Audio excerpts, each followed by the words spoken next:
Ada 4 binatang yang terkecil di bumi, tetapi yang sangat cekatan. Semut, bangsa yang tidak kuat, tetapi yang menyediakan makanannya di musim panas. Pelanduk, bangsa yang lemah, tetapi yang membuat rumahnya di bukit batu. Belalang, yang tidak mempunyai raja, namun semuanya berbaris dengan teratur. Cicak yang dapat kau tangkap dengan tangan, tetapi yang juga ada di istana-istana raja. Ada 3 binatang yang gagah langkahnya, bahkan 4 hal yang gagah jalannya, yakni singa yang terkuat di antara binatang, yang tidak mundur terhadap apapun, ayam jantan yang angkuh atau kambing jantan, dan seorang raja yang berjalan di depan rakyatnya. Bila engkau menyombongkan diri, tanpa atau dengan berpikir, tekapkanlah tangan pada mulut, sebab kalau susu ditekan, mentega dihasilkan, dan kalau hidung ditekan, darah keluar, dan kalau kemarahan ditekan, pertengkaran timbul. Yang memegang sangkakala itu, lepaskanlah ke-4 malaikat yang terikat dekat sungai besar Efrat itu. Maka dilepaskanlah ke-4 malaikat yang telah disiapkan bagi jam dan hari, bulan dan tahun untuk membunuh 1/3 dari umat manusia. Dan jumlah tentara itu ialah 20.000 laksa pasukan berkuda. Aku mendengar jumlah mereka. Maka demikianlah aku melihat dalam penglihatan ini kuda-kuda dan orang-orang yang menungganginya. Mereka memakai baju sirah merah api dan biru dan kuning belerang warnanya. Kepala kuda-kuda itu sama seperti kepala singa, dan dari mulutnya keluar api dan asap dan belerang. Oleh ketiga malapetaka ini dibunuh 1/3 dari umat manusia, yaitu oleh api dan asap dan belerang yang keluar dari mulutnya. Sebab kuasa kuda-kuda itu terdapat di dalam mulutnya dan di dalam ekornya. Sebab ekornya sama seperti ular. Mereka berkepala, dan dengan kepala mereka itu mereka mendatangkan kerusakan. Tetapi manusia lain yang tidak mati oleh malapetaka itu tidak juga bertobat dari perbuatan tangan mereka. Mereka tidak berhenti menyembah roh-roh jahat dan berhala-berhala dari emas dan perak, dari tembaga, batu dan kayu yang tidak dapat melihat atau mendengar atau berjalan. Dan mereka tidak bertobat daripada pembunuhan, sihir, percabulan, dan pencurian. Wahyu pasal 10. Kitab terbuka. Dan aku melihat seorang malaikat lain yang kuat turun dari sorga, berselubungkan awan, dan pelangi ada di atas kepalanya, dan mukanya sama seperti matahari, dan kakinya bagaikan tiang api. Dalam tangannya ia memegang sebuah gulungan kitab kecil yang terbuka. Ia menginjakkan kaki kanannya di atas laut, dan kaki kirinya di atas bumi, dan ia berseru dengan suara nyaring sama seperti singa yang mengaum. Dan sesudah ia berseru, 7 guruh itu memperdengarkan suaranya. Dan sesudah 7 guruh itu selesai berbicara, aku mau menuliskannya, tetapi aku mendengar suatu suara dari surga berkata, meteraikanlah apa yang dikatakan oleh 7 guruh itu, dan janganlah engkau menuliskannya.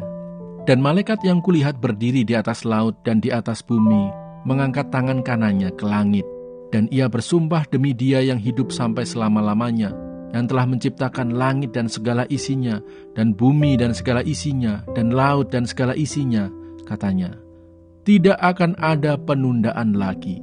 Tetapi pada waktu bunyi sangkakala dari malaikat yang ke-7, yaitu apabila ia meniup sangkakalanya, maka akan genaplah keputusan rahasia Allah, seperti yang telah ia beritakan kepada hamba-hambanya, yaitu para nabi. Dan suara yang telah kudengar dari langit itu berkata pula kepadaku, katanya, pergilah, ambillah gulungan kitab yang terbuka di tangan malaikat, yang berdiri di atas laut dan di atas bumi itu. Lalu aku pergi kepada malaikat itu dan meminta kepadanya supaya ia memberikan gulungan kitab itu kepadaku. Katanya kepadaku, ambillah dan makanlah dia. Ia akan membuat perutmu terasa pahit, tetapi di dalam mulutmu ia akan terasa manis seperti madu. Lalu aku mengambil kitab itu dari tangan malaikat itu dan memakannya. Di dalam mulutku ia terasa manis seperti madu, tetapi sesudah aku memakannya, perutku menjadi pahit rasanya.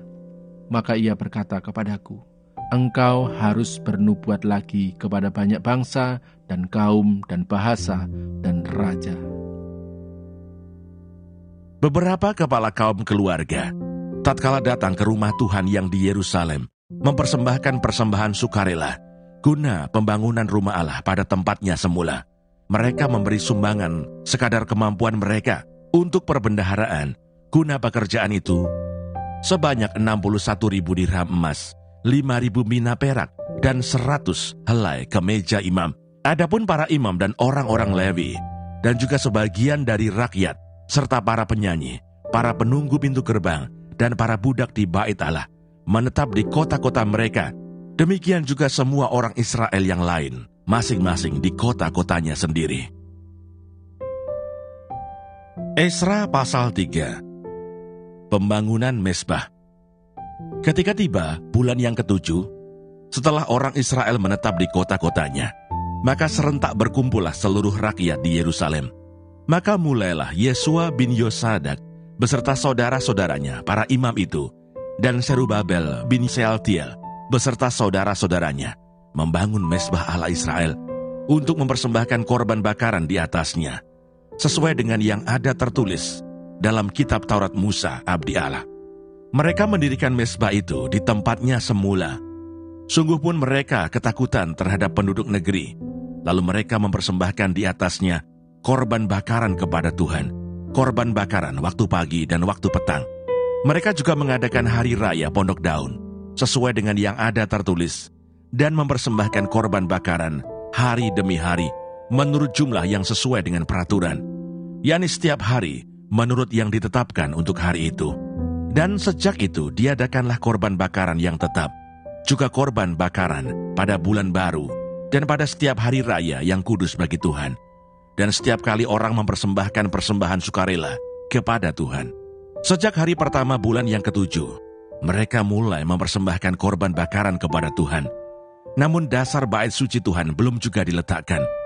Lalu mereka memberikan uang kepada tukang batu dan tukang kayu, sedang kepada orang Sidon dan Tirus makanan dan minuman dan minyak, supaya orang-orang itu membawa kayu aras dari Libanon sampai ke laut dekat Yafo, seperti yang telah diizinkan kepada mereka oleh Kores, raja negeri Persia.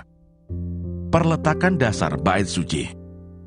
Pada tahun yang kedua, sesudah mereka sampai ke rumah Allah di Yerusalem, dalam bulan yang kedua, maka Serubabel bin Sealtiel dan Yesua bin Yosadak beserta saudara-saudara mereka yang lain, yakni para imam dan orang-orang Lewi, dan semua orang yang pulang ke Yerusalem dari tempat tawanan, memulai pekerjaan itu. Mereka menugaskan orang-orang Lewi yang berumur 20 tahun ke atas untuk mengawasi pekerjaan membangun rumah Tuhan. Lalu Yesua serta anak-anak dan saudara-saudaranya, dan Kadmiel serta anak-anaknya, orang-orang Yehuda, bersama-sama bertindak mengawasi orang-orang yang melakukan pekerjaan membangun rumah Allah. Demikian juga Bani Henadad, anak-anak dan saudara-saudara mereka, orang-orang Lewi itu. Pada waktu dasar bait suci Tuhan diletakkan oleh tukang-tukang bangunan, maka tampillah para imam dengan memakai pakaian jabatan dan membawa nafiri, dan orang-orang Lewi, Bani Asaf, dengan membawa ceracap untuk memuji-muji Tuhan, menurut petunjuk Daud, Raja Israel.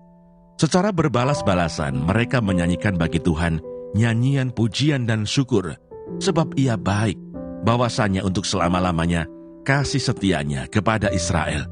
Dan seluruh umat bersorak-sorai dengan nyaring sambil memuji-muji Tuhan, oleh karena dasar rumah Tuhan telah diletakkan.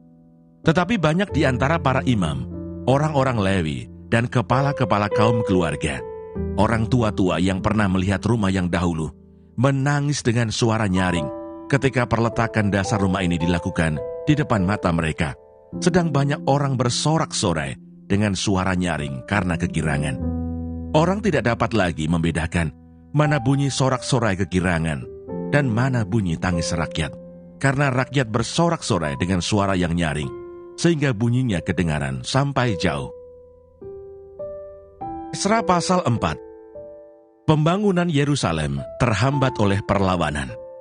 Ketika lawan orang Yehuda dan Benyamin mendengar bahwa orang-orang yang pulang dari pembuangan itu sedang membangun bait suci bagi Tuhan Allah Israel, maka mereka mendekati Zerubabel serta para kepala kaum keluarga dan berkata kepada mereka, "Biarlah kami turut membangun bersama-sama dengan kamu, karena kami pun berbakti kepada Allahmu, sama seperti kamu.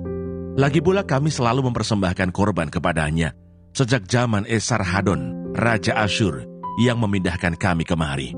Tetapi Zerubabel, Yesua, dan para kepala kaum keluarga orang Israel yang lain berkata kepada mereka, "Bukanlah urusan kita bersama, sehingga kamu dan kami membangun rumah bagi Allah kami, karena kami sendirilah yang hendak membangun bagi Tuhan, Allah Israel, seperti yang diperintahkan kepada kami oleh Kores, Raja negeri Persia."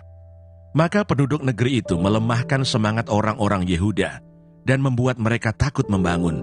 Bahkan selama zaman Kores, Raja negeri Persia, sampai zaman pemerintahan Darius, Raja negeri Persia, mereka menyogok para penasihat untuk melawan orang-orang Yehuda itu dan mengagalkan rancangan mereka.